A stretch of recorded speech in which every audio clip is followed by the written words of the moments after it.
Bueno, hermanos, la verdad que ustedes son unos corajudos bárbaros, porque venir acá, hoy no hace frío, pero, Che, a ver, lo que ustedes recibieron no alcanzaron para todos, ¿no?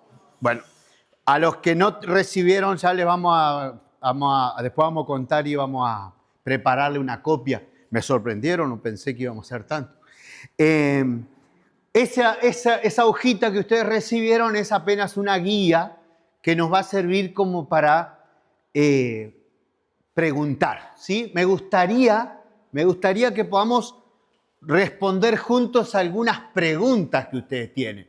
No lo sabemos todo, y si hay algo que no lo sabemos, lo anotamos y lo buscamos y preguntamos a los que saben, ¿no?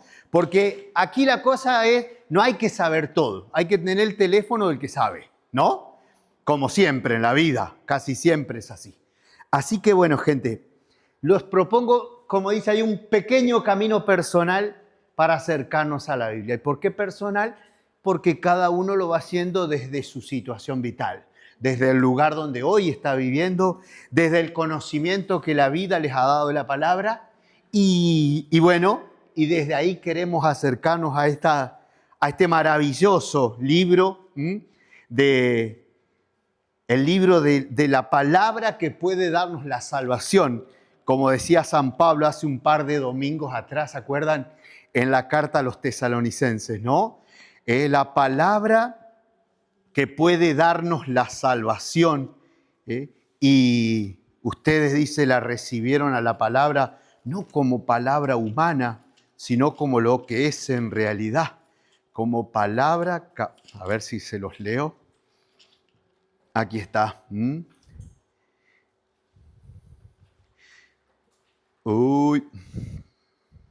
Nosotros no dejamos de darle gracias a Dios porque cuando recibieron la palabra que les predicamos, ustedes la aceptaron no como palabra humana, sino como lo que es realmente, como palabra de Dios que actúa en ustedes los que creen. Primera Tesalonicense capítulo 2, verso 13. San Pablo le dice esto a los cristianos de Tesalónica, ¿no? Entonces, gente, este camino personal va a tener esta propuesta, ¿sí? Nosotros cuando nos acercamos a la Biblia tenemos esta doble realidad, ¿no? Palabra de Dios, pero también palabra humana. Palabra escrita por los discípulos, por los apóstoles, palabra... a ver si ahí mejora un poquito, ¿no? Entonces, fíjense, cuando hablamos de la Biblia como palabra de Dios, tenemos que tener en cuenta estos aspectos. La revelación, la inspiración, ¿por qué son esos libros y no otros? No se asusten por las palabras, pero el canon es los libros que entraron en la Biblia. Y ustedes saben que por ahí, por el año 100, 200, mejor dicho, había como unos 30 evangelios. Había un montón de evangelios. Y en algún momento la iglesia dijo, bueno, vamos a dejar 4, ¿no?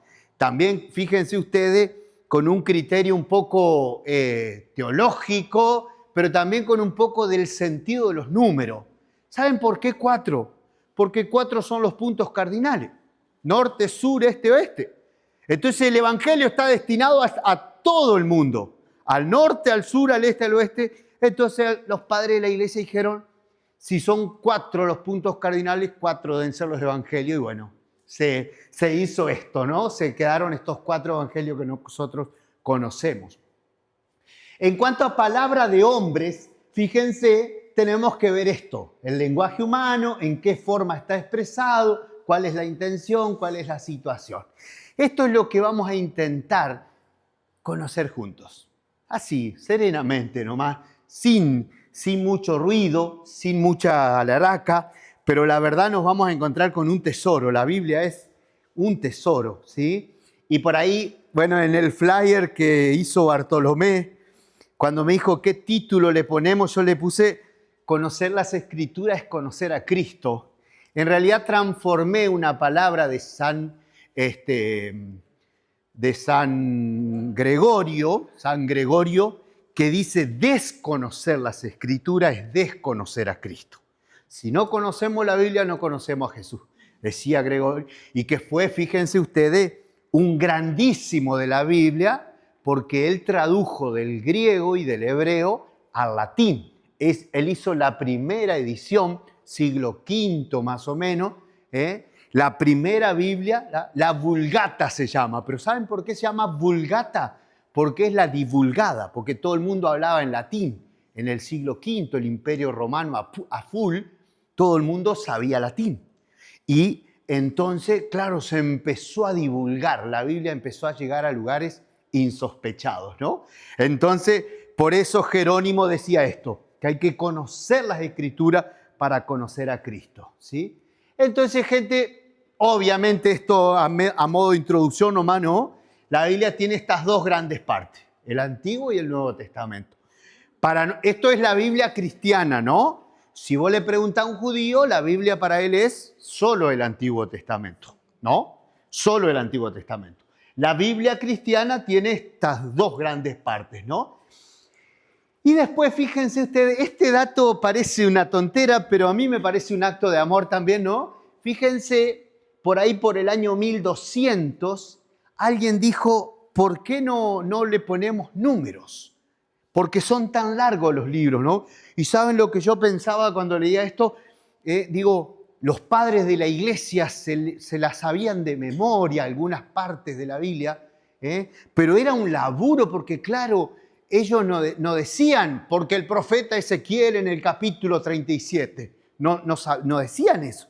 Ellos hablaban de Ezequiel, ¿sí? Cuando todos los padres de la iglesia, imagínense, San Agustín habrá hecho ¿cuántos sermones? Más de 100 y pico de sermones sobre la Biblia, ¿no? Pero citaban medio de memoria y citaban así, habiéndolo leído, no tenían capítulo, no tenían... ¿no? Esto, fíjense, los versículos vienen del año 1550. Hasta es 1500 años leyéndola así como estaba, ¿no? Después algún hermano, algún cristiano, fíjense, Esteban Langton, lo divide en capítulos. Santés Paganino o Santo Paganini, o se lo puede decir de las dos formas. Él era un judío que se convirtió, después se hizo monje, y él hizo la división en versículos para el Antiguo Testamento, ¿no? Después este otro hombre, Roberto Etienne, también era no me acuerdo si era religioso o algo así, hizo también la división, tomó la división de Paganini para el Antiguo Testamento, le hizo la división a los libros que los judíos no reconocían, porque estaban los libros deuterocanónicos, y ahí nos metemos en otro tema, y le puso al Nuevo Testamento. Así que a estos hombres, a estos tres hombres, le debemos que nosotros hoy con mucha naturalidad decimos el Evangelio de Lucas en el capítulo 10, verso 27, ¿no? Esto no existía hasta el año 1500, imagínense. Nosotros hoy decimos así, citamos, ¿no? Y esta división en capítulos y en versículos ha sido prácticamente, universalmente aceptada. Incluso las iglesias orientales aceptan también esta división y esta manera de mirarla, ¿no? Entonces, fíjense, la Biblia como riqueza de la iglesia, fíjense, se va como, todo esto estaba buscando la practicidad, buscando el conocimiento, buscando que la gente conozca algunas páginas de la Biblia y la pueda vivir, ¿no? Fíjense ustedes, ¿no? Entonces, hablando un poco de palabra de Dios y palabra de hombre, ¿no es cierto? Estamos en esto, es decir, la obra humana y la obra de Dios, ¿no? Las Escrituras son sagradas por la inspiración. Ahí después vamos a volver sobre esos dos textos. Esos dos textos del Nuevo Testamento son importantísimos porque Pablo a Timoteo y Pedro afirman que las Escrituras son inspiradas por Dios, ¿sí? La Escritura no es un invento humano, fueron inspiradas por Dios. Uno de ellos habla de la Escritura, el otro habla de los escritores, ¿no? La segunda, Pedro, habla de que estos hombres inspirados por el Espíritu Santo, ¿no? Y aquí hay un dato fundamental, gente, porque Pedro no solamente se refiere al Antiguo Testamento. Pedro ya incluye algunas cartas de Pablo que circulaban en la iglesia y ya las incluye dentro de los escritores inspirados. Fíjense ustedes, ¿no?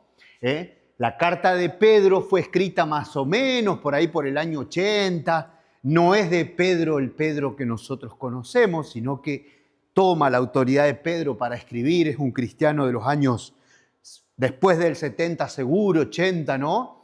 Pedro muere en el 67, sino 66, 67 por ahí. Y alguien dice, bueno, escribe una carta dándole la autoridad de Pedro. Fíjense ustedes, ¿no? Entonces, volveremos sobre esto. Ahora yo quería proponerles que hablemos un poco de esto, del lenguaje humano, ¿no? La Biblia en cuanto libro humano, en cuanto a un libro que tiene datos de historia, de qué sé yo. Fíjense, el Antiguo Testamento está escrito en hebreo, ¿no? Obviamente. Cerca del año 300 a.C. se traduce al griego. Esto es muy interesante, gente. El imperio griego con Alejandro Magno y todo eso, hicieron la conquista, digamos, del mundo conocido. Pero no era solamente una conquista militar, sino que también era una conquista cultural. Ellos iban a los pueblos conquistados y le instalaban el gimnasio, le instalaban el templo de Zeus, le instalaban los dioses de ellos, ¿sí? Y obligaban a la gente a hablar en griego. No le daban opción, ¿sí? Si los escuchaban hablando en otro idioma, sufrían. Entonces, claro, de golpe, fíjense ustedes, no en el año 300, pero en el 250, cuando ya habían pasado 2 generaciones, los chicos ya no sabían hablar hebreo. Y entonces los judíos le pidieron a los famosos 70 sabios que hicieran una traducción al griego. ¿Para qué? Para que la gente, la mayoría de la gente, ya no sabía hebreo. Pero estos sabios, y de nuevo, fíjense ustedes, ¿no? Inspirados por el Espíritu, dice, esta traducción es más que eso, ya que reinterpreta, agrega y completa los libros. Si miran en sus Biblias, se van a encontrar, por ejemplo, dice el libro de Esther. El libro de Esther en su mayoría fue compuesto en hebreo, pero tiene unas partes en griego. Si miramos nuestra Biblia, la Biblia del pueblo de Dios, están los suplementos griegos de Esther, de Daniel. ¿Se acuerdan el libro de Daniel? ¿No? Y hay otros libros que, por ejemplo, yo traje esta Biblia que es de nuestros hermanos evangélicos, protestantes, la Biblia de la famosa Reina Valera, ¿no?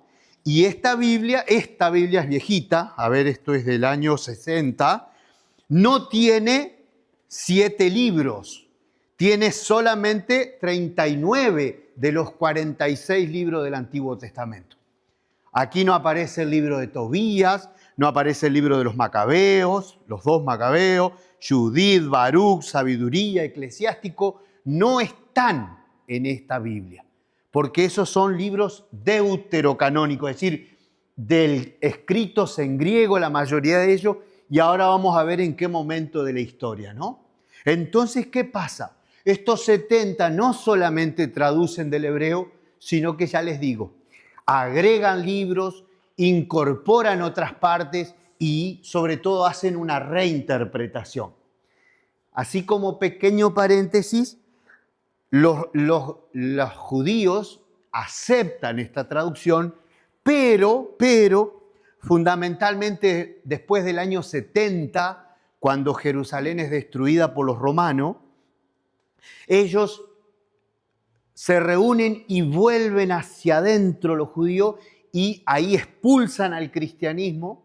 Los cristianos dejan de ser judíos y vuelven al texto del hebreo. Vuelven al hebreo. Rechazan esta traducción griega de los 70, la rechazan porque ellos sentían que esa Biblia les servía a los cristianos.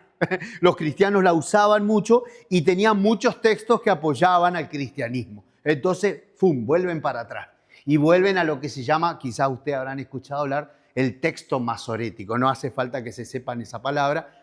Al texto hebreo. Vuelven al hebreo, ¿sí? Bueno, el Nuevo Testamento está íntegramente escrito en griego, ¿sí? Y esto ustedes van a decir, ¿por qué, Marcelo, nos decís esto? Porque fíjense que la lengua va dejando su impronta, ¿eh? Ustedes imagínense, vamos a un ejemplo nuestro. El Martín Fierro, el texto de José Hernán del Martín Fierro fue traducido al japonés, por ejemplo. ¿Cómo le decía un japonés las expresiones argentinas gauchescas del Martín Fierro? Es difícil, ¿no? ¿Vieron? Recuerden esto, el Papa Francisco. El Papa Francisco cuando llegó empezó a usar términos del lunfardo y todo eso. Los chinos lo habrán mirado como diciendo, ¿what?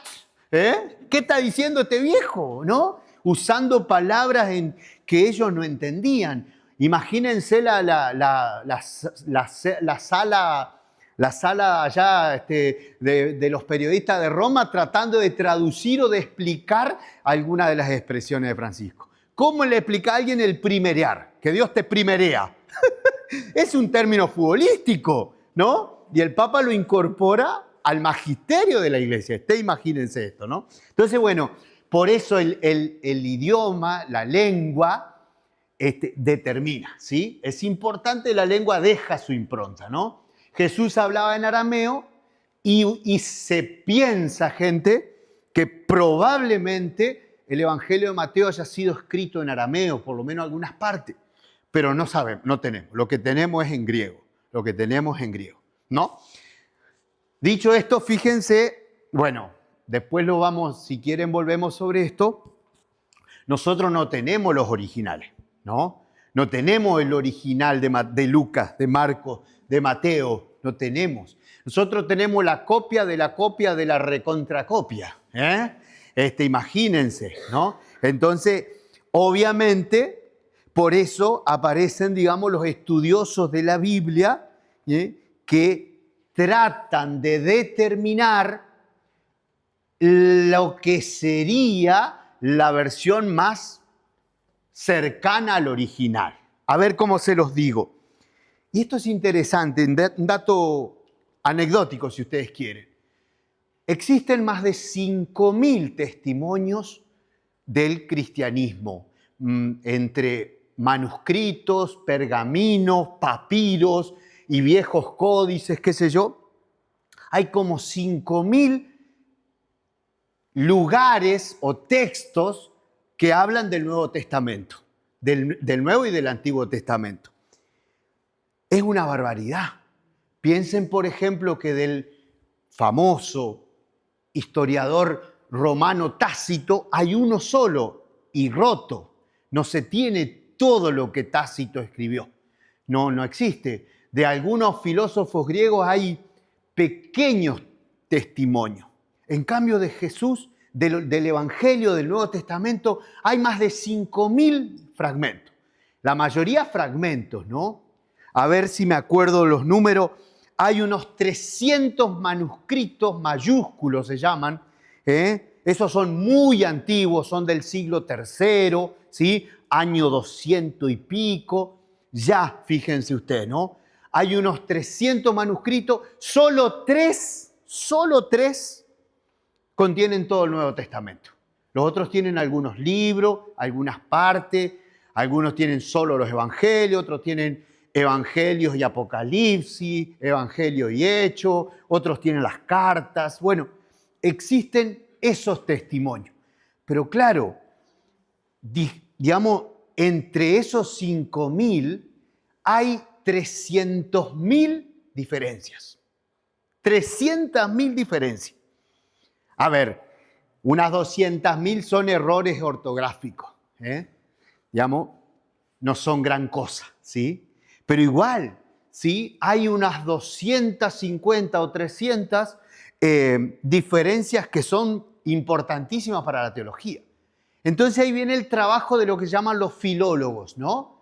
La gente que conoce de esto tiene que empezar a juntar, ¿no? ¿Qué dice el texto del Vaticano, uno de los mejores que hay, se lo llama el Vaticano porque está en el Vaticano, ¿sí? Hay otros en los grandes museos, en Cambridge, en Oxford, así, en lugares así. Hay uno del Sinaítico, se llama Sinaítico porque fue encontrado en una abadía muy antigua del Sinaí. Digamos, le van poniendo nombre a los códices o los rollos, ¿no es cierto? Y entonces, claro, el estudioso tiene que empezar a tomar, ahora obviamente con la tecnología que hay, tienen foto de todo, pero ellos van viendo cómo dice este, cómo dice aquel, y empiezan a analizar y a ver cómo sería, qué es lo que Jesús habría querido decir. Miren, les preparé unas fotos. Miren, miren lo que es eso. Esto es un códice, esto es un pergamino del Antiguo Testamento. Este es uno de los famosos rollos del Mar Muerto. Miren lo que es eso. Les puse allá abajo el borde porque está todo roto. Esos bordes eran pergamino, eran cueros curtidos, ¿no?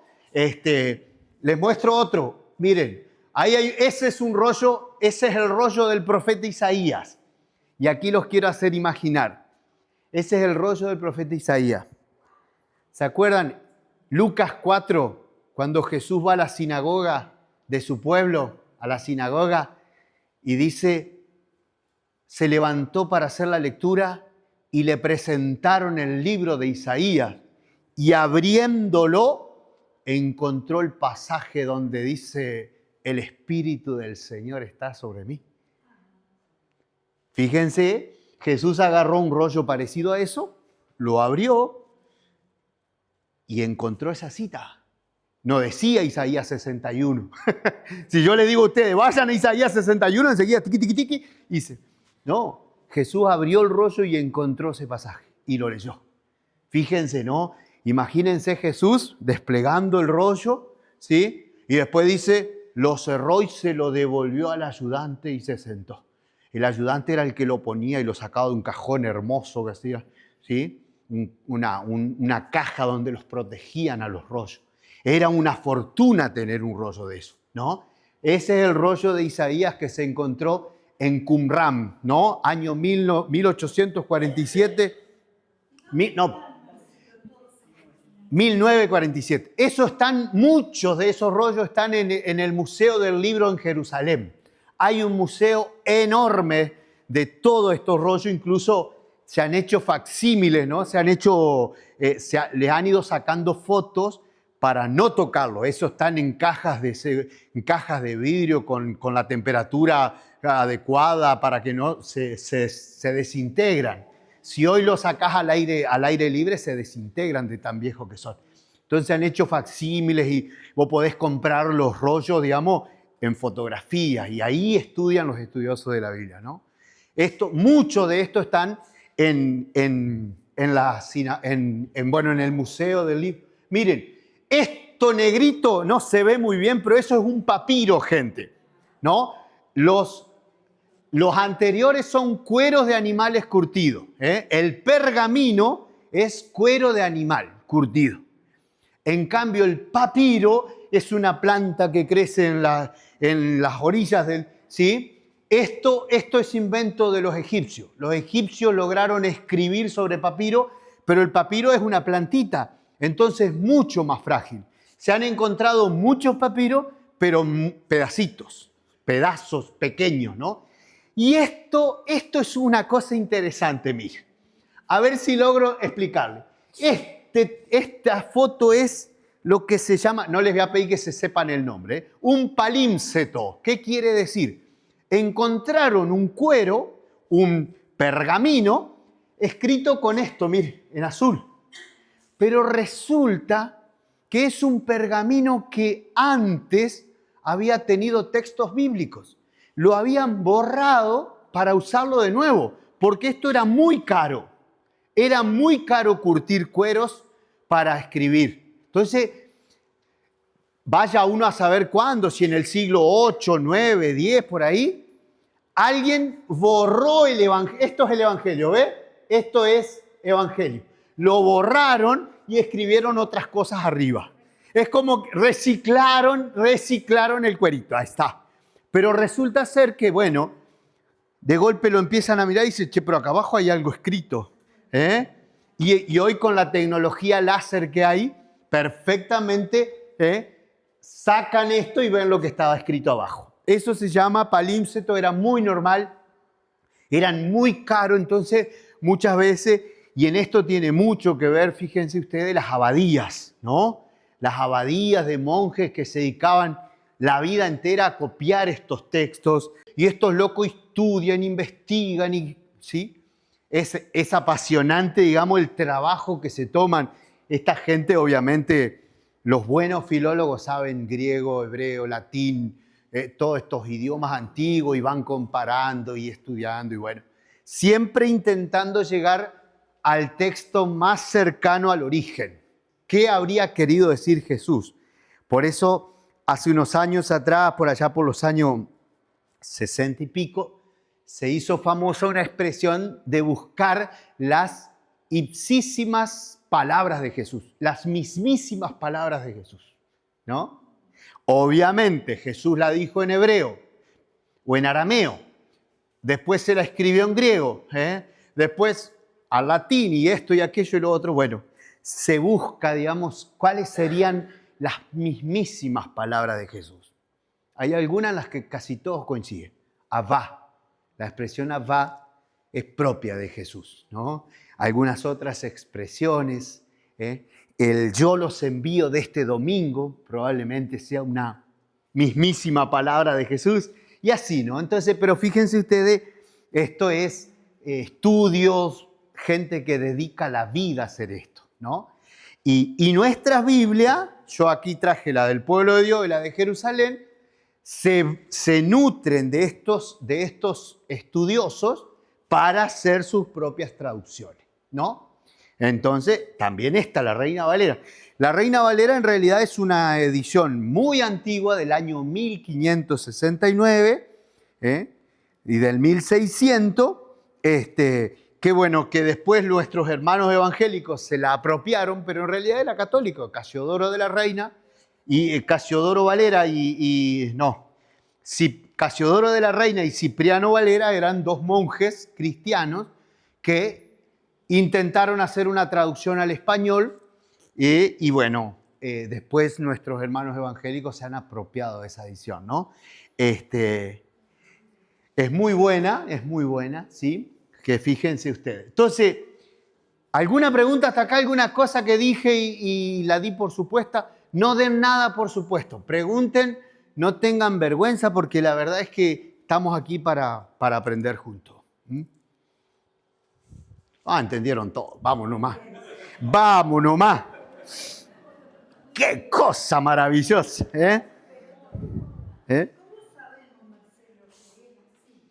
¿Cómo sabemos que es así?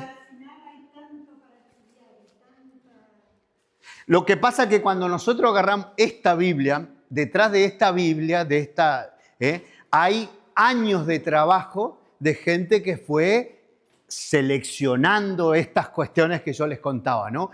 Lo que pasa es que, suponete, esta Biblia se hizo, digamos, con los manuscritos que se conocían hasta el año 60, por ejemplo.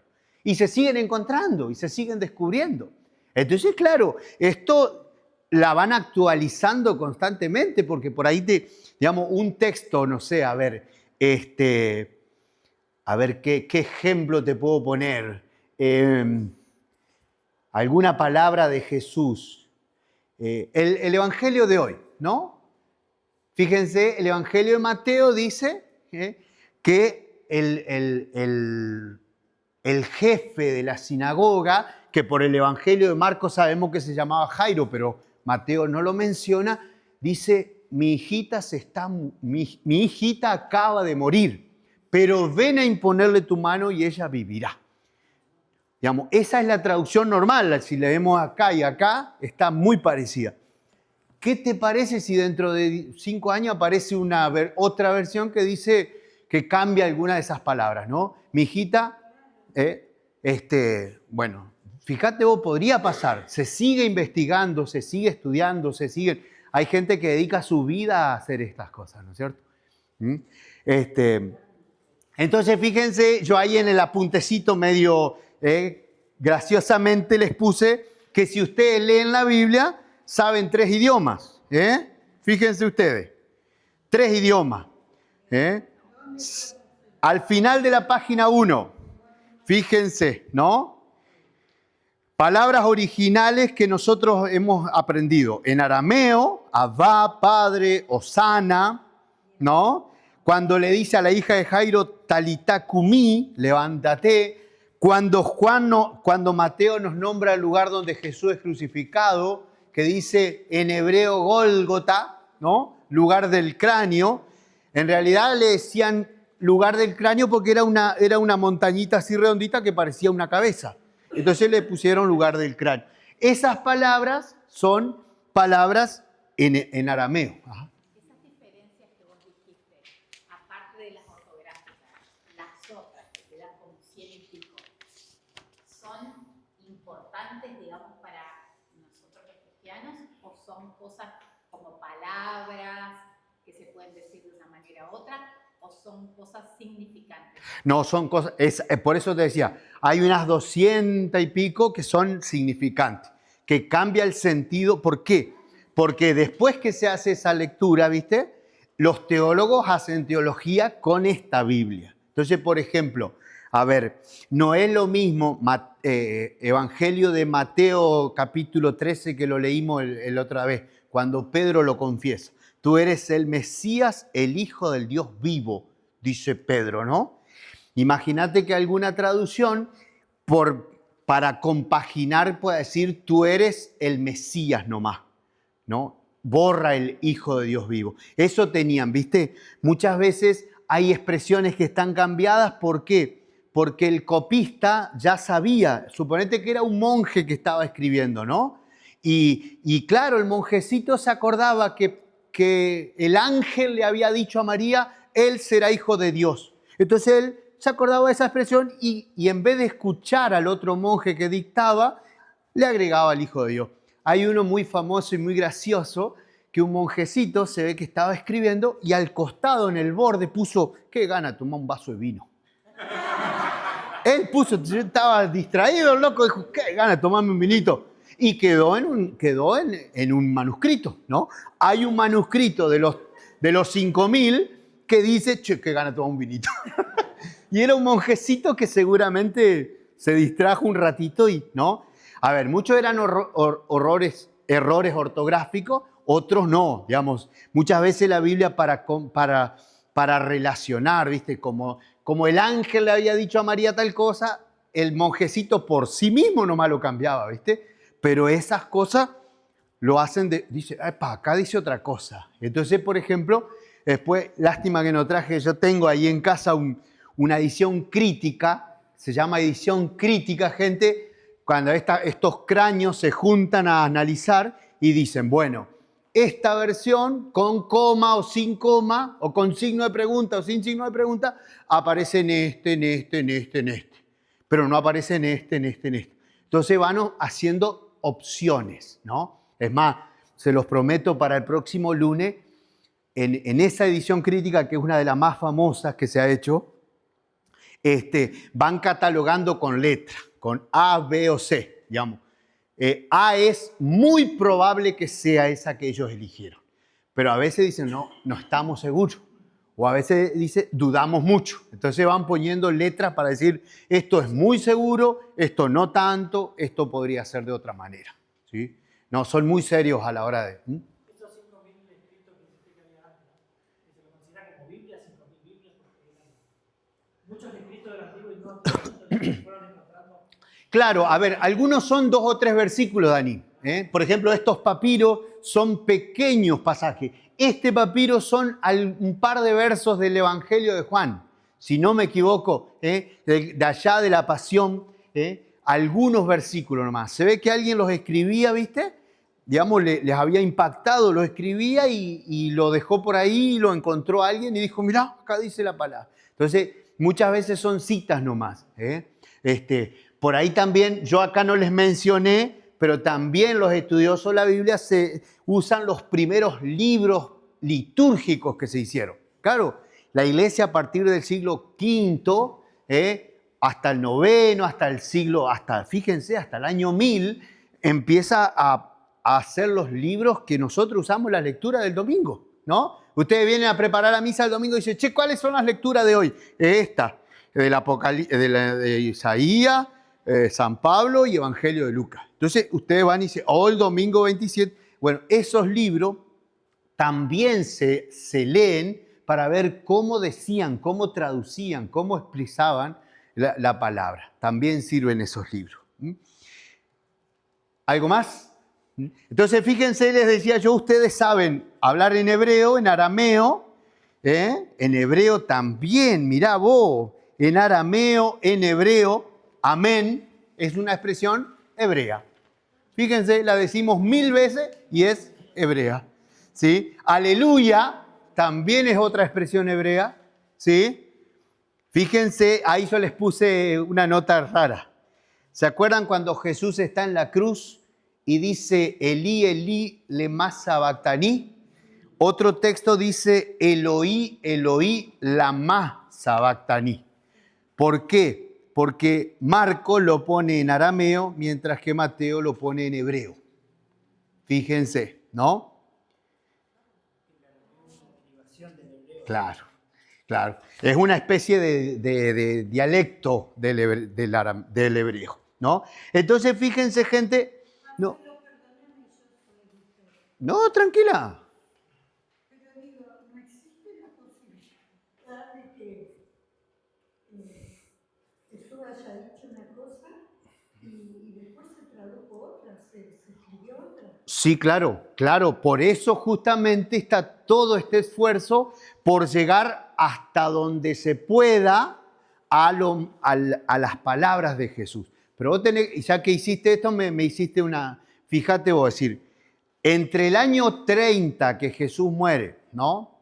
Y el momento en que se escribe, digamos, o más o menos se define la Biblia, el año 250, hay ahí un hiato de 200 años que fue traducción, que fue transcripción oral, ¿no? Entonces, claro, los discípulos se acordaban de las palabras de Jesús, pero después los evangelistas van haciendo también lo que se llama el trabajo redaccional. Por ejemplo, un ejemplo nomás, cuando la parábola de la oveja perdida. Lucas la usa para hablar de la misericordia de Dios. El libro del Deuteronomio, quinto libro de la Biblia, gente.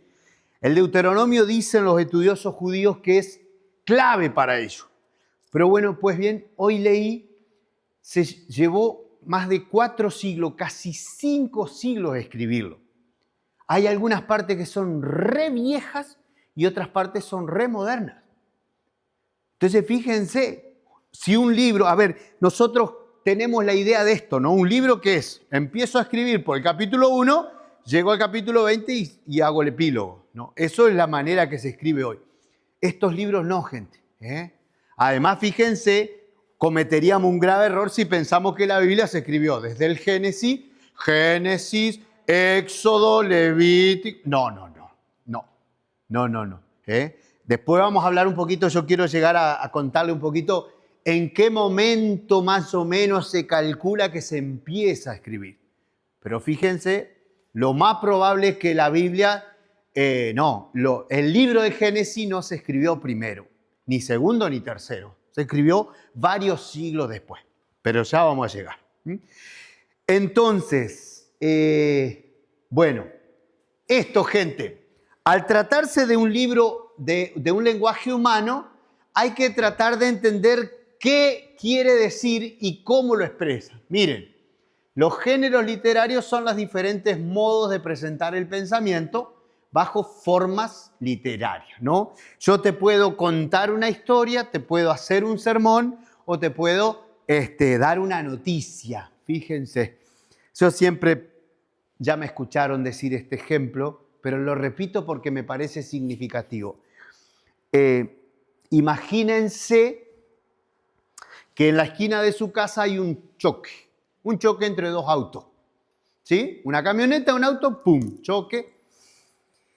Y justo en ese momento pasaba una viejita, la abuelita que vive al lado de la casa de usted, y pasaban unos gurises que volvían de la escuela. ¿Sí? Y también viene el inspector de tránsito. ¿Qué dice la abuela? ¡Ay, pero qué barbaridad! Lo fuerte que anda la gente. Venía la camioneta y le pegó al auto, pobre gente, dice la abuela. ¿Qué dicen los gurises de la escuela? ¡Fua! Se hicieron pelota, venía echando puta de aquel lado y lo llevó puesto.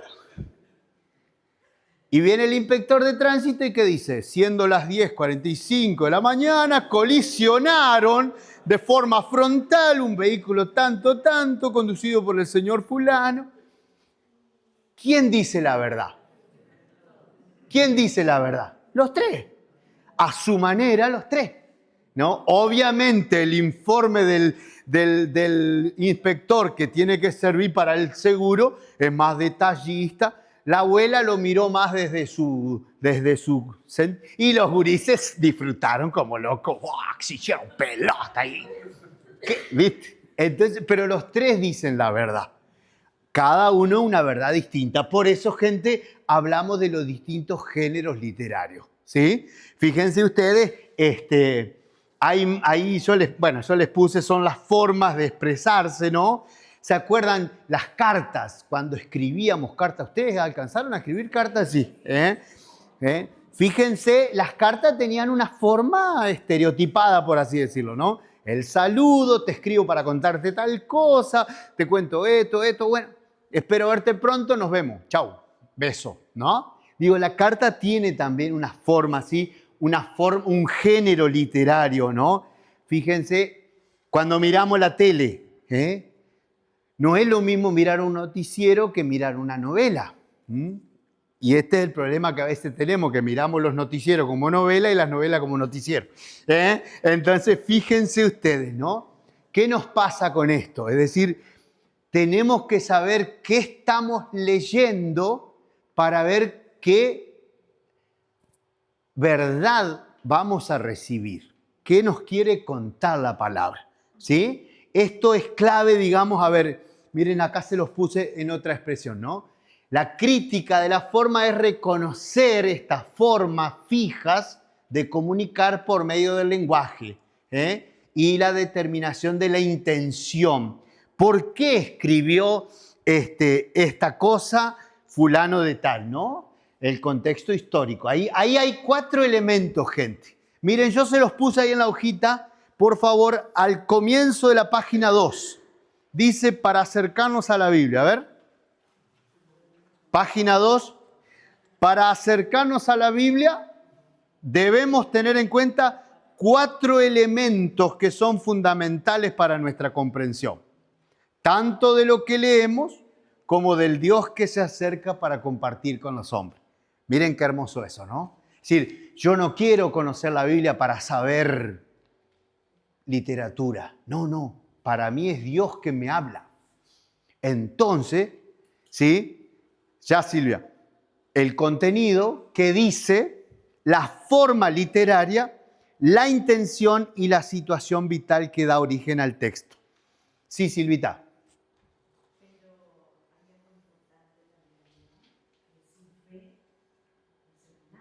Ahí está. Claro. Dice Silvia que sin fe no somos nada. A ver, hay gente que es atea, que es gente que es agnóstica y que estudia la Biblia como con una intención intelectual, de erudición, ¿viste? Es decir, hay gente que le gusta, para nosotros, para el que cree, es el libro donde Dios habla. Ahí está lo que vos estás diciendo. Es decir, es fundamental la fe y por eso también nosotros estamos haciendo esto porque queremos conocer al Dios que habla, ¿no?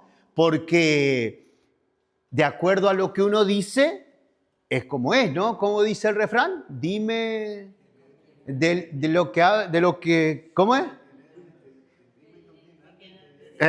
Dime con quién hablas o de qué hablas, con quién andas y te diré quién eres, ¿no? O de la abundancia del corazón, ahí está. Entonces, ¿qué me dice Dios? Pero fíjense, obviamente, Dios me va a decir una cosa si leo el libro del Deuteronomio, que es una enseñanza de Moisés acerca de la ley, ¿no? Y Dios me va a decir otra cosa, o mejor dicho, lo mismo, pero de otra forma, si leo, por ejemplo, el libro de Ruth, o el libro de Tobías, o el libro de Job, ¿no es cierto? Es decir, ¿por qué? Porque aquí estamos en estas distintas intenciones o en estos distintos géneros literarios, ¿no?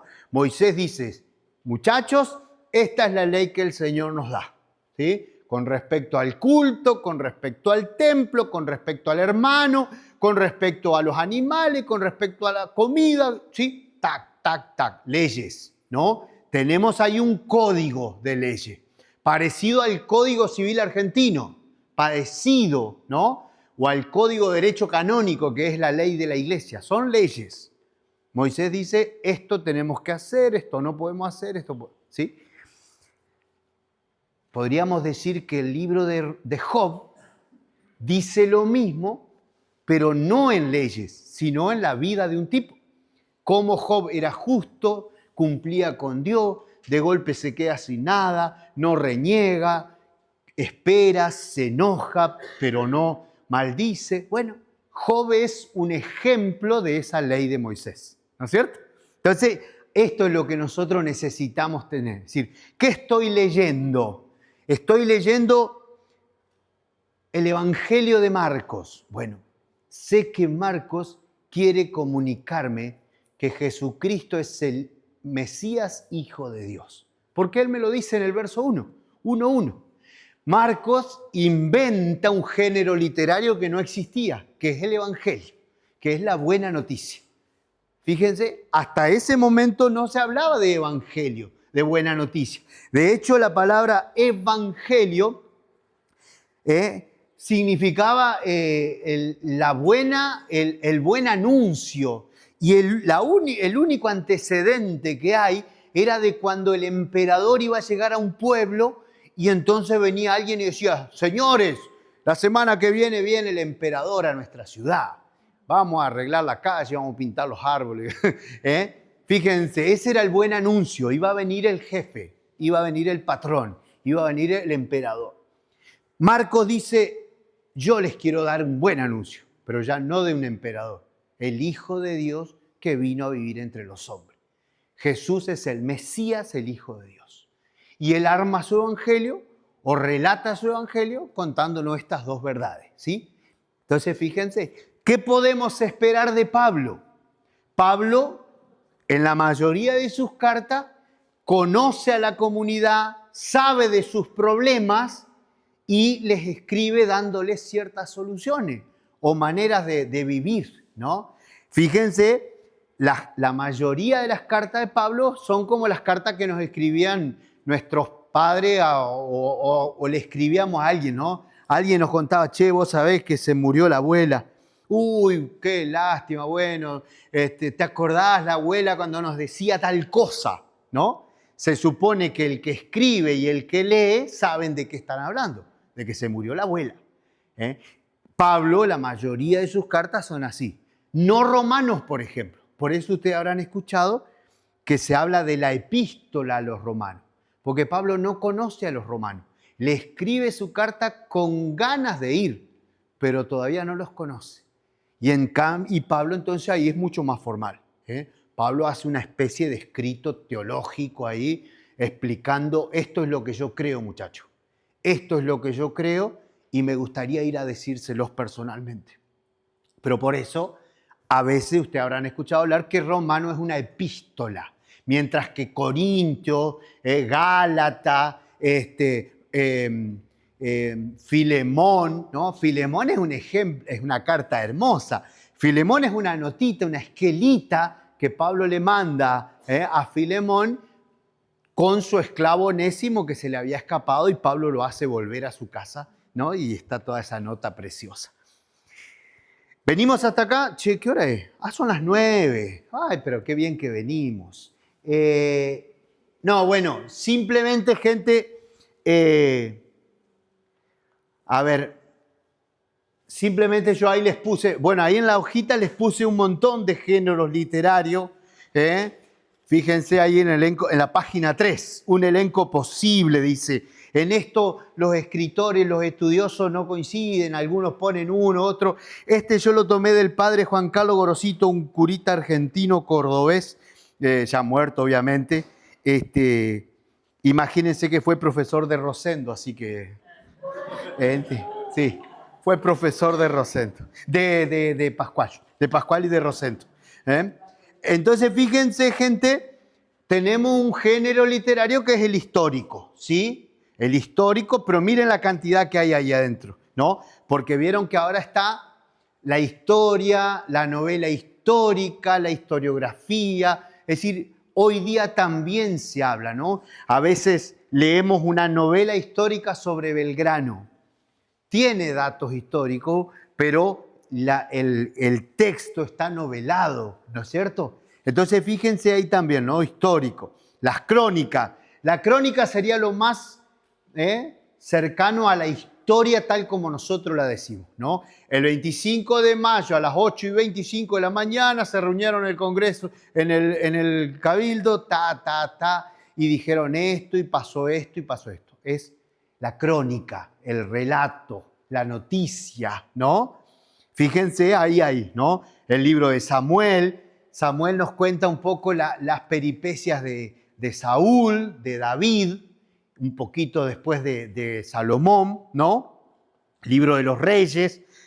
Los Reyes, por ejemplo. Los Reyes, fíjense ustedes, este es un fenómeno interesante. Con los Reyes recién se empieza a escribir la historia, ¿no? Por eso miren el segundo, popular anecdótico, Génesis 12 a Génesis 50. La historia de Abraham, la historia de Isaac, la de Jacob y la de José. Fíjense, ¿no? Hay fundamento histórico, pero aparecen al mismo tiempo elementos folclóricos, ¿no? Fíjense. Entonces yo les quería mostrar, a ver si me permiten, vamos a cerrar esto.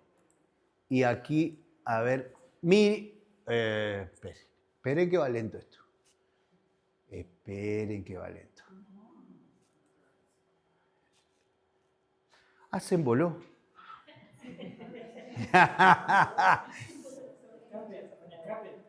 Ahí está. Escápate. Ahí se escapó del todo.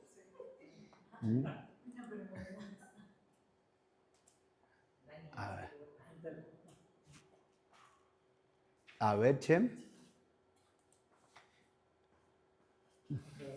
Esta línea del tiempo de la Biblia.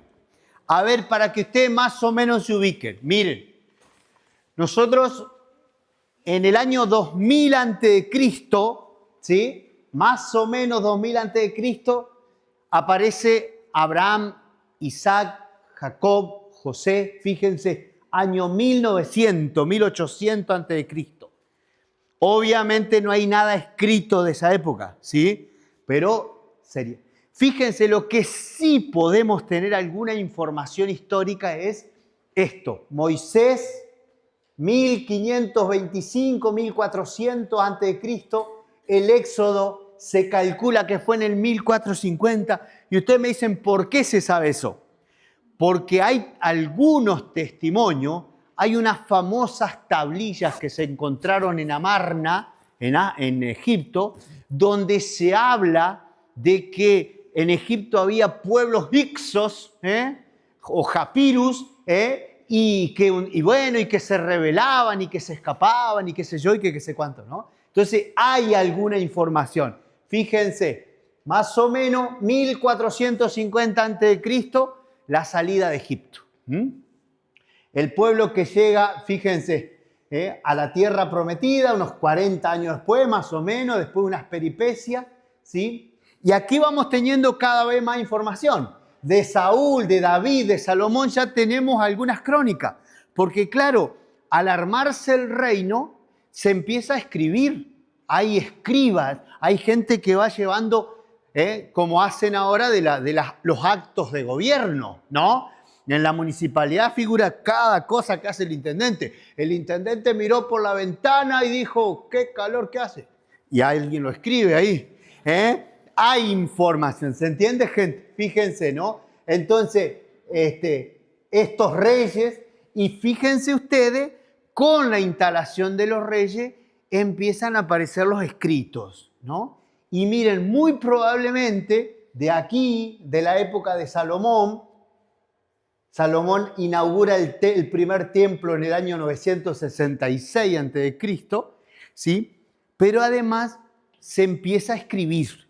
No solamente se escribe las cosas del gobierno, sino también surge otra necesidad, la necesidad de formar a los futuros gobernantes. No había escuela para todo el mundo, era poca la gente que sabía escribir y leer. Y sobre tablilla y toda esa historia, ¿no? Pero, y lo anterior a eso que vos estás diciendo, ¿no? Todo lo primero, eso, ¿era todo oral? Claro, ya vamos a llegar a eso. Entonces, pero fíjense, cuando se instala el reino, se empiezan a formar los príncipes. Y de esa época, fíjense ustedes, del año 1000 más o menos antes de Cristo, puede ser que sea alguno de los pedazos del libro de los Proverbios. ¿Sí? Fundamentalmente el libro de los Proverbios, el capítulo 10 al 20 y tanto, es muy antiguo y si uno lo lee detalladamente era como el manual para instruir a los príncipes. Era como el manual para enseñarle a los gurises. Obviamente, y esto se sabe, gente, porque era muy parecido a lo que había en Egipto, a lo que había en Mesopotamia, a lo que había en los otros reinos. ¿Sí? ¿Cuál es la diferencia? Que en Israel esa enseñanza está atravesada por Dios, ¿no? En los egipcios le pedían que sean justos, que sean honestos, que sean rectos, para que la gente no sufra. En Israel es sé justo, sé honesto, sé recto, para ser agradable a Dios. Fíjense, aparece Dios como fundamento de todo esto, pero ahí se empieza a escribir, ¿no? Así que probablemente, si quieren buscamos, ¿ustedes tienen la Biblia ahí? Busquen por favor, vayan al libro de los Proverbios, Proverbios capítulo 10, vamos a ver, dijo Elvira, vamos a ver, Proverbios, ajá. Ahí está. Miren lo que dice, lo que tiene la Biblia del pueblo de Dios. Tiene una pequeña introducción ahí. Fíjense.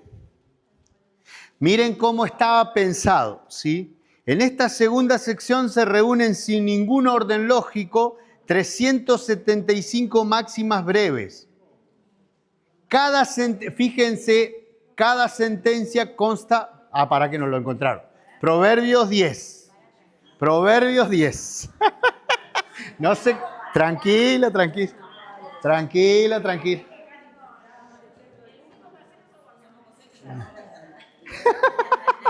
Che, bueno, listo. Fíjense lo que dice ahí. Lean, por favor.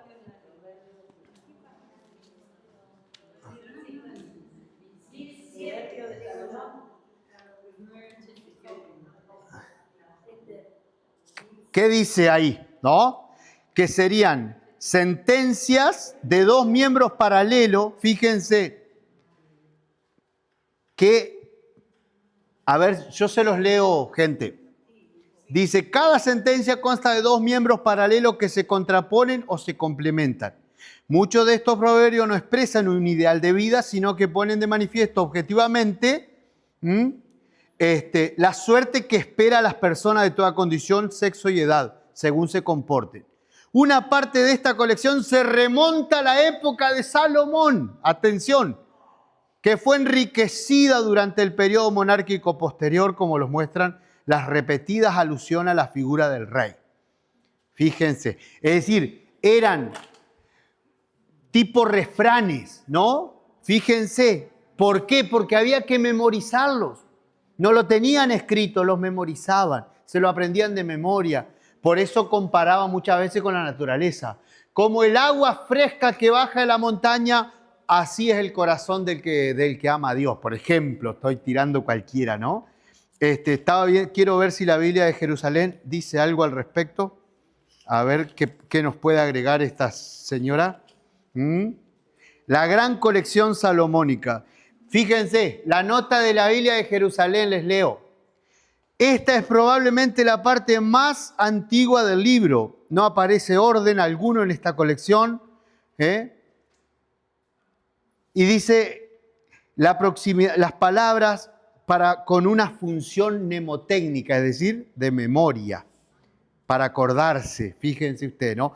Entonces probablemente acá estemos con lo más antiguo de la Biblia, gente. Probablemente. Entonces, obviamente, pero por este motivo, había que educar a los gurises, a los príncipes, a los futuros reyes, ¿no? Fíjense, gente, después de la muerte de Salomón, ¿se acuerdan ustedes? El reino se divide. Judá e Israel, ¿no? Judá e Israel. Por eso se abren estas dos flechas aquí, ¿sí? El reino dividido. Y miren acá, miren esto. Isaías, Miqueas, Jeremías, Abdías, Elías, Eliseo, Jonás. O sea, empiezan a aparecer los profetas. Recién en el año 1000, año 900, 700, ¿sí? Poco más, fíjense, recién ahí aparecen los profetas. Profetas, algunos de ellos que escriben, otros no. ¿Se entiende? Entonces, fíjense, todavía no hay nada de Génesis, todavía no hay nada, Fíjense, a ver si lo... Ay, a ver, esperen que... ¿Se lo puede bajar? Ahí está. ¡Ah, para que se me...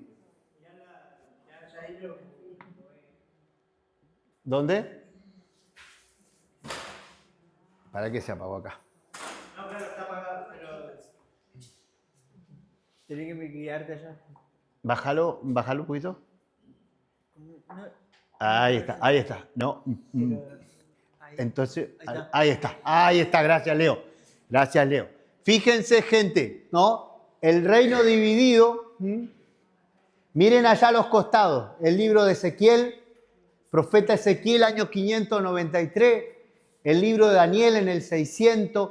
El profeta Zacarías. Y fíjense este dato, gente. Malaquías. Este es un dato importante. Porque Malaquías se considera el último profeta. ¿Sí? Vayan a la Biblia, por favor, busquen profeta Malaquías. Busquen a Malaquías. Y en medio de los profetas por ahí.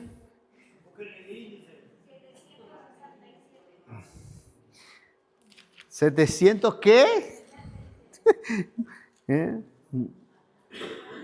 Fíjense, gente, se considera que Malaquías es el último profeta del Antiguo Testamento. El último profeta. Con él se cierra la revelación profética. Pero no es así. Porque fíjense ustedes, estamos en el año 425. ¿Y qué pasa hasta el cero, hasta el momento que nace Jesús? Es el tiempo intertestamentario, fíjense ustedes. 432 al 5 a.C. ¿Y en esos años no se escribió nada? Sí, se escribió. Por ejemplo, estos libros que yo les decía hoy. El libro de los Macabeos, el libro de Daniel, el libro de Esther, el libro de Judith. Es decir, se sigue escribiendo. ¿Se entiende? Y eso después va a aparecer en la Biblia. Por eso están lo que yo les decía hoy, los libros deuterocanónicos, los libros que no reconocen los judíos o que no reconoce la edición hebrea de los libros judíos, de la Biblia.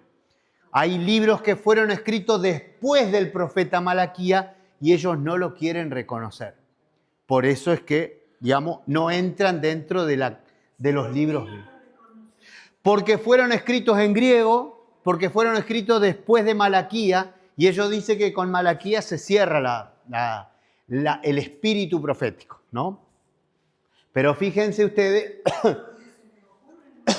claro, a ver, como te decía hoy, un poco también porque esos libros, sobre todo los últimos libros escritos, el libro de la sabiduría se escribe en el año 50 a.C., ¿no? Muy acá, ¿sí?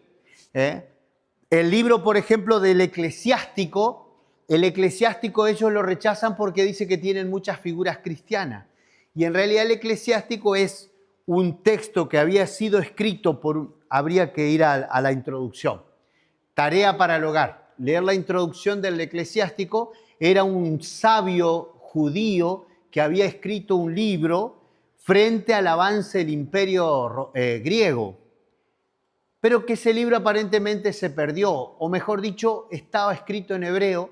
Entonces el nieto lo traduce al griego y lo traduce al griego y bueno, y ahí aparece el libro del eclesiástico, ¿sí? O el libro de la comunidad.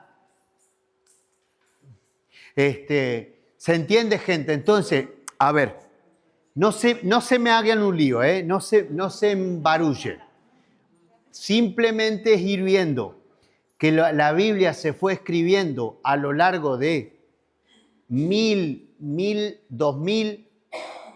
1500 años por lo menos, 1300 por lo menos, 1300 años, es un montón. Entonces, obviamente, ese libro va a ir expresando distintas ideas, distintos pensamientos, distintas culturas, porque la historia fue atravesando distintos momentos, ¿me entiendes?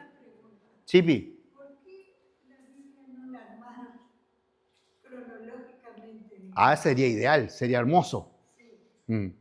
No, porque obviamente si un libro se preguntaba por el origen, dijeron, esto es lo primero. Aunque el libro del Génesis haya sido escrito en el siglo IV antes de Cristo, más o menos, algunos textos son del siglo VII, otros del siglo IV, pero se pregunta sobre el origen, entonces lo proponen, ¿sí? Porque, digamos, si vos lees un libro y después lees otro, ¿no? Pero resulta que este que leíste es anterior entonces como que no sé. Claro, es muy interesante tu pregunta, ahora es difícil de responderla, ¿sí? Sí que... Si uno se sienta a leer cualquier cita del Viejo Testamento con un judío, ¿es exactamente igual? Sí. ¿Acerca del 100%? Sí. Yo te quería decir, conozco un libro, Gladys, que, digamos, trata de respetar la cronología de los libros. Fíjate vos, imagínense, vamos al Nuevo Testamento que es más nuestro. Si el Nuevo Testamento se pusiera cronológicamente, lo primero que aparecería sería la primera carta a los tesalonicenses, que está escrita en el año 51. Pablo le escribe a los tesalonicenses en el año 51, 51 ahí. Es el primer escrito del Nuevo Testamento. Todavía no existen los evangelios. Recién en el 60 o más, Marcos va a escribir su evangelio. Fíjense. Recién después del 70, Lucas y Mateo. Casi en el 100, Juan, ¿no? Entonces, fíjense, es decir, pero nosotros vamos al Nuevo Testamento y ¿cómo empieza? Evangelio de Mateo, Evangelio de Marcos, Evangelio de Lucas, Evangelio de Juan. Hechos de los Apóstoles, cartas Paulinas, y ni siquiera las cartas respetan la cronología, porque aparece primero Romanos, Corintios 1, 2, ¿no? Gálatas, Efesios, ¿sí? Lo que pasa es que cuando armaron el texto, con las cartas de Pablo la pusieron por tamaño, ¿no? Romanos tiene 16 capítulos, Corintios tiene 15, la otra Corintios tiene 14, ¿sí? La pusieron por tamaño nomás, ¿no? Los evangelios sí se pensaba que Mateo era más antiguo, hasta que se descubrió que no, que Marco es más antiguo que Mateo, ¿no? Y así, no hubo un criterio cronológico para armar la Biblia, sino que lo hicieron con otros criterios, teológicos o, bueno.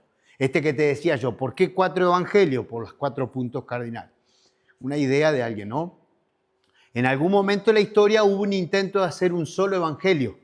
Un famoso personaje que intentó hacer el diatéseron, es decir, a través de los 4 hacer uno solo. La iglesia le dijo, no, dejá nomás, dejá hermano, dejá porque cada evangelio revela un aspecto de Jesús y cada evangelio no agota en sí mismo la figura de Jesús, ¿no es cierto? Entonces quedaron los 4 evangelios, ¿sí? Justamente el Antiguo Testamento, el primero es Proverbios. Lo más antiguo de la Biblia sea probablemente algunos textos de Proverbios, sí. Después, digo, fíjense ustedes, lástima acá, fíjense, después que los 2 reinos se dividen, en el 722 el reino del norte cae en manos de Nabucodonosor, de los asirios. Y en el 587,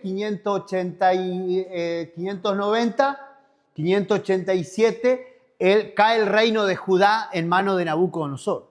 Esos años que pasan en el destierro, fíjense ustedes, ¿no? Exilio a Babilonia, 597 a 432, son como 70 años, 80 años que ellos pasan allá, lejos de la tierra prometida, lejos del templo, y ahí se escribe muchísimo, porque fue la manera que encontraron, escribir la historia para recordar que Dios estaba con ellos, porque ya no tenían templo, porque ya no tenían tierra, porque ya no tenían rey.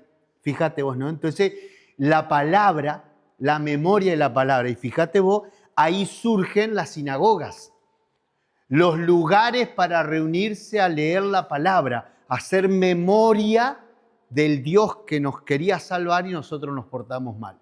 ¿Sí? Estamos acá porque no hicimos caso a la palabra de Dios. Entonces la empiezan a escribir.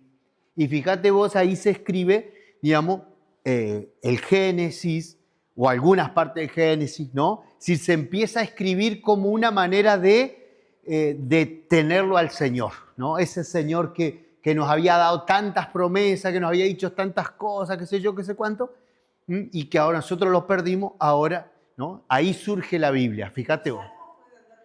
Totalmente. Bueno, ve, por eso, los salmos se atribuyen a David. Algunos salmos son de David, pero muchos de ellos hablan del destierro, de otro tiempo, lejos de David. Imagínense, David está en el año 1000, ¿no? Año 1000 antes de Cristo, y algunos salmos hablan del destierro en el año 500. No lo pudo escribir David. Aunque si uno lee la Biblia, se dice los salmos de David. Como se atribuyen los primeros 5 libros de la Biblia a Moisés, ¿no? Eso es el Pentateuco. Eso es lo que los judíos llaman la Torá, la ley escrita. Los primeros 5 libros de la Biblia. Obviamente no lo pudo escribir Moisés, no los escribió Moisés, ¿no? El libro del Deuteronomio, como les contaba hoy, se termina de escribir en el siglo IV a.C. Moisés había estado en el 1500, ¿no? Y en el siglo V, año 500 a.C., imposible que Moisés escriba eso. Pero se le atribuye a Moisés por eso, ¿no? ¿Estamos de acuerdo? Entonces, gente, vamos a parar por acá. Son 9:30, 9:25. Vamos a parar por acá. La idea del próximo... A ver, me voy a cruzar por adelante. Demasiado... Sí. Eso, mirá, el que sabe, sabe. Y el que no es cura. Che, abajo el power. Ahí está. Pará, ahí no. Sí. Ahí no importa. Che, gente. Nada de esto, o sea que todavía hasta pueden cambiar ciertas partes, porque si eso se va modificando. Sí, a ver. Podría, a ver, no se va a modificar en la cantidad de libros, ¿no? Eso la iglesia lo definió, digo, los judíos lo definieron en el año 70, ¿sí? La iglesia lo definió en el siglo IV, ¿no? Hay 27 libros del Nuevo Testamento. Eso no va a cambiar. No va a aparecer una carta de la Lilia. No, eso no. Pero sí, digamos, se sigue estudiando porque siempre, digamos, puede aparecer alguna versión más antigua que se acerque más a Jesús, ¿no? Por eso, gente, el próximo lunes, si nos da el cuero, vamos a concentrarnos un poquito más, digamos, a ver, vamos a seguir charlando esto de los géneros literarios, de los momentos históricos, pero vamos a intentar hablar un poquito más de los evangelios, que es lo que nosotros más, ¿sí? Aunque alguno de ustedes quería saber más del Antiguo Testamento. Bueno, vamos a concentrarnos no tanto en los papeles, llévense el papel, léanlo, mírenlo, subrayen alguna cosa que no entiendan. Los apócrifos, bueno, vamos a hablar un poco de los apócrifos también. Y, No, pero no se trata de acumular información, gente. Se trata de ir viendo, de ir descubriendo la riqueza de este libro maravilloso que para nosotros, además, es la fuente de nuestra fe, ¿no es cierto? Bueno, no sufran, no sufran. Si, a ver, ¿quién no tiene la hojita? ¿Quién se quedó sin hojita? Inés que se fue. ¿Vos no tenés hojita, viejo? ¿Sí? ¿Alcanzó para todo?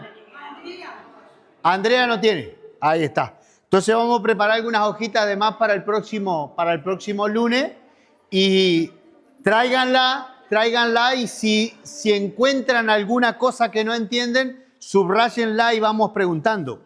Esa es la idea. Este apuntecito, gente, esta hojita, nada, es una hojita que yo hice, así que imagínense, cualquier libro que ustedes pudieran leer supera esto, pero la idea fue juntar algunos temas que son interesantes para conocer.